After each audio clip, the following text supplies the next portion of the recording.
అందరికీ నమస్కారం. ఈరోజు జరుగుతున్న జూబ్లీ హిల్స్ ఉప ఎన్నికల్లో ప్రజలందరూ కూడా మళ్ళీ కేసీఆర్ రావాలి, కారే రావాలనే ఒక అభిప్రాయంతో ఏకాభిప్రాయంతో ఓటర్లు స్వచ్ఛందంగా వచ్చి పోలింగ్లో పాల్గొంటున్నారు. వాళ్ళందరూ కూడా ధన్యవాదాలు. ఈరోజు కారు 100 స్పీడ్లో పరిగెడుతుంది. దాన్ని చూసి తట్టుకోలేని అధికార కాంగ్రెస్ పార్టీ నాయకులు డబ్బుల సంచులతో వచ్చి బూతుల దగ్గర విచ్చలవిడిగా డబ్బులు పంచే ప్రయత్నం చేస్తూ ఉన్నారు. ఎన్నికల ప్రచార క్రమంలో ఎన్నికల నియమావళిని తొంగలో దొక్కి అడ్డదారులు దొక్కుతున్న ఆ కాంగ్రెస్ నాయకుల మీద, అధికార పార్టీ నాయకుల మీద అనేక దఫాలుగా అనేక సందర్భాలలో రుజువులతో సహా వీడియోలను కూడా పెట్టి ఎన్నికల సంఘానికి సమర్పించడం జరిగింది. ఫిర్యాదులు కూడా చేయడం జరిగింది. కానీ నిమ్మకు నీరెత్తినట్టే ఇప్పటి వరకు వ్యవహరిస్తున్నారు తప్ప ఎటువంటి చర్యలు చేపట్టిన దాఖలాలు లేవు.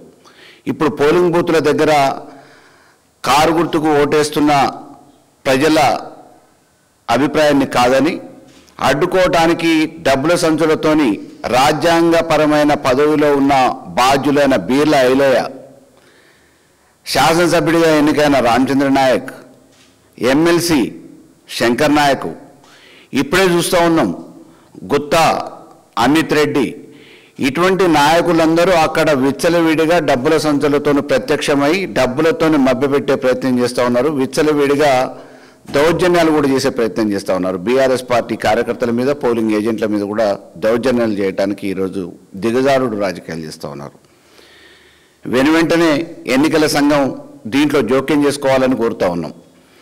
జరగబోతున్న విషయాన్ని కూడా పసిగట్టి ఏం జరగబోతుందో, వాళ్ళు ఎటువంటి అక్రమాలకు పాల్పడుతున్నారో, ఎన్నికల ఓటర్ల దగ్గర నుంచి, ఓటర్ లిస్టులో నమోదు చేసిన దొంగ ఓటర్ల దగ్గర నుంచి, దొంగ చోరీ ఓటర్ల దగ్గర నుంచి మేము నివేదిక చేసినాం. అయినా కానీ పట్టుదిట్టమైన చర్యలు చేపట్టింది లేదు. ఈరోజు కూడా సరైన నిఘా ఏర్పాటు చేసిన దాఖలాలు లేవు. ఈరోజు మేమందరం కూడా నిన్న మొన్నటి వరకు ఎన్నికల ప్రచారంలో పాల్గొని ఆ నియోజకవర్గం నుంచి ప్రచారం అయిపోయిందని చెప్పేసి బయటకు పోతే అధికార పార్టీకి సంబంధించిన ఉన్నతమైన స్థాయిలో ఉన్నోళ్ళు, బాధ్యులైన వాళ్ళు, పదవులలో ఉన్నోళ్ళు ఇప్పటికీ కూడా ఓటర్లని ప్రలోభ పెట్టడానికి, మభ్యపెట్టడానికి డబ్బుల సంచులతోని ప్రత్యక్షమయ్యి అక్కడ బూతుల దగ్గర స్లిప్పులు పంచడంతో పాటు డబ్బులు యథేచ్ఛగా పంచుతూ ఉన్నారు. వెనువెంటనే జోక్యం చేసుకోవాలని చెప్పేసి ఎన్నికల సంఘాన్ని, అధికారులను కోరుతూ ఉన్నాం. ఈరోజు పోలీసు యంత్రాంగం ఏకపక్షంగా అధికార పార్టీకి ఒత్తాసు పలుకుతూ ఉంది. కనీసం బీఆర్ఎస్ కార్యకర్తల్ని ఎక్కడ కూడా నిలబడియట్లేదు. కాంగ్రెస్ జెండాలు పట్టుకొని పోలింగ్ బూతుల దగ్గర తిరుగుతూ ఉంటే, కండవలు వేసుకొని తిరుగుతూ ఉంటే కూడా పోలీసు వాళ్ళు చోద్యం చూస్తున్నారు తప్ప కనీసం పట్టించుకోవట్లేదు.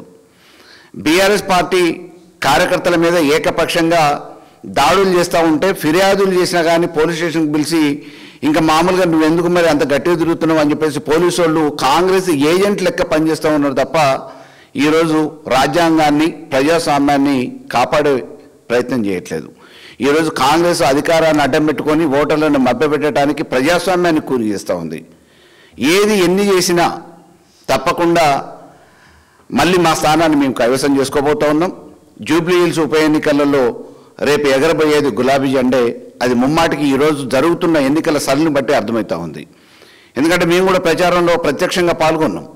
ఎక్కడ చూసినా కానీ స్వచ్ఛందంగా ఎవరు ఎన్ని మభ్యపెట్టినా, ఎవరు ఎన్ని మాటలు చెప్పినా, ఉపన్యాసాలు ఇచ్చినా ఈరోజు 2 సంవత్సరాలుగా అనుభవిస్తున్నాయన్నీ కూడా మేము చూసినాం ప్రత్యక్షంగా. కాబట్టి తప్పకుండా మా నిర్ణయాలు మాకుంటాయని చెప్పేసి ఓటర్లు స్వచ్ఛందంగా చెప్పారు. అదే క్రమంలో రేపు రిజల్ట్ కూడా ఉండబోతుంది అనేది మేము ఆశిస్తూ ఉన్నాం, భావిస్తూ ఉన్నాం. కానీ అధికార పార్టీ నాయకులు విచ్చలవిడిగా రేపు ఈ ఓటమిని తట్టుకోలేనోళ్ళు ఈరోజు ఏకపక్షంగా ప్రజలు ఏ రకంగానైతే కారుకు ఓటేస్తున్నారో, గులాబీ జెండా రావాలని కోరుకుంటున్నారో, దాన్ని తట్టుకోలేక ఈ అధికారం ఎక్కడ కోల్పోతామనే భయంతో ఈరోజు గుండెల్లో రైళ్లు పరిగెడుతూ ఉన్నాయి. దాన్ని దృష్టిలో పెట్టుకొని వచ్చి ప్రత్యక్షంగా వాళ్ళే పాల్గొని మభ్యపెట్టే ప్రయత్నం చేస్తున్నారు. ఇప్పటికైనా ఎన్నికల సంఘం వెనువెంటనే జోక్యం చేసుకోవాలని, చర్యలు తీసుకోవాలని, కట్టడి చేయాలని, నిఘా పెంచాలని చెప్పేసి కోరుతా ఉన్నాం. Thank you.